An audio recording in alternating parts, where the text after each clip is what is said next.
Hello la famille Mboteli Bota, bonjour tout le monde. Awa tuwe kota la lupango oyo na yebike batu bele ba osipela na yango. Eza na 3 portes ya ba locataire. Dans lupango oyo awa to banda na pompe. Eza pompe esika ezali. Lupango na biso dimension nango eza 8 mètres et demi, donc 8 mètres 50 sur 16 mètres. Na bandeli lupango eza 8 mètres 50 sur 16 mètres avec 3 portes ya ba locataire. Porte à liboso yango tozali awa eza porte ya chambre salon. Donc tout banda kunyonso eza ba porte ya ba locataire.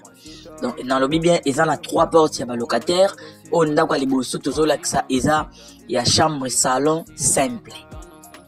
Donc awa eza chambre salon simple. So tali bandaku omona que eza bandaku moko tokoki kaka kosomba lupango oyo et puis ko modifier yango to komisa ngona ndenga kilelo, c'est-à-dire ko komisa ndenga kilelo eza to tia plafond, to tia carreau, to beti ba crépissage à sika marambo changer.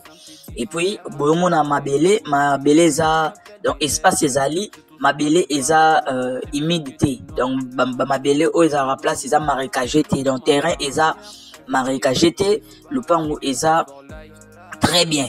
Lupango eza bien, lupango eza mapango ebisa ba maite, donc o babenga marécagé eza ba o ebisa ba mai, donc o ebisa ba maite. Et lupango oyo ndena lobaki eza na 3 portes ba locataire, ndako aliboso yango na totalaki awa toye na deuxième porte yango na coin awa eza pe chambre salon oyo ya bleu oyo eza chambre salon.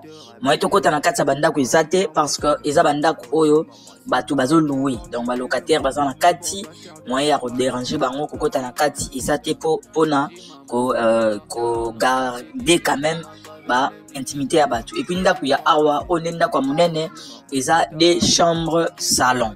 Donc bandako nyonso misatu oyo ebimisaka $250 na bandeli. Bandako nyonso misatu oyo ebimisaka $250 américains. Donc ndako a 2 chambres, ndako moko ya 2 chambres et puis 2 portes ya ba une chambre. Oyo eza espace pona kotala na sima pa ba voisin, no espace batika oyo tozali bosu ya logette. Donc lupango na biso oyo tolobi ezobimisa $250 et prix na yango oto bandi koteka yango eza $30,000 américains. Na lobi bien lupango totie yango $30,000 américains. Lupango dimension eza 8 mètres et demi sur 16. Eza na 3 portes ya ba locataire. Mibale ya ba une chambre salon, na moko ya 2 chambres salon. Donc lupango yango yo pona toche awa en noir et blanc pona ko lakisa ba installation sanitaire pona ba obazara sensible. Yango toche en noir et blanc, voilà installation sanitaire yango yo wana eza na gauche eza douche, na droite kuna eza toilette et o eza faux septique. Donc faux septique yango awa liboso na biso. Voilà, faux septique yango. Donc lupango oyo awa tozana commune ya Ngaliema. Na lobi bien. Awa tozana commune ya Ngaliema. Na quartier Musei. Donc quartier Musei eza na commune ya Ngaliema. Atubimi na ndenga libanda. Pona ba oba ebi quartier Musei te na Ngaliema. Benga biso to ko expliquer quartier Musei eza wapi. Quartier Musei eza okoyela nzela ya DGC, tout comme okoyiko dans magasin 8 DGC.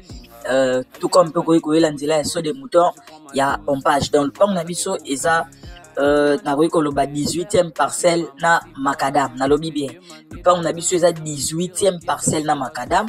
Et to bima veni biso so to comprendre quartier avenue ndenge ezali. Donc wana dato l'accès na kati awa to bimi avenue yango yo oyo pona ba oba yebi eza hôtel. Espace batbayaka bafandaka tout ça pib na bangote, mais tozoleka tolakisa quand même en passant moi quartier ndambo quartier ndenge ezali tokoloba boye lupango oyo eza pona ba oyo bazalaka na posa ya ko investir. Donc au $30,000 na yo chaque fin du mois ozozwa $250 américains. Et en plus wana eza na ba état oyo bandako oyo ezaleli na intelligence tozala yango soki osombi yango to modifier yango, c'est-à-dire toche ba carreau to che plafond marambu kitoko. Donc eux ils venu bon monito on mélité to bimi déjà macadam donc place de télémia to pesi mu kongo macadam. Donc awa to l'axis ko macadam ndenge ezali so au continuer OK tout droit OK saut des moutons et à pompage. Hein, so kitibo tout droit OK saut des moutons pompage et na simanabiso soki omati donc to l'axapé so mati OK DGC magasin. Donc voilà un peu bonne chance na ba onions ba rosala intéressé. Merci à tous, bonne chance.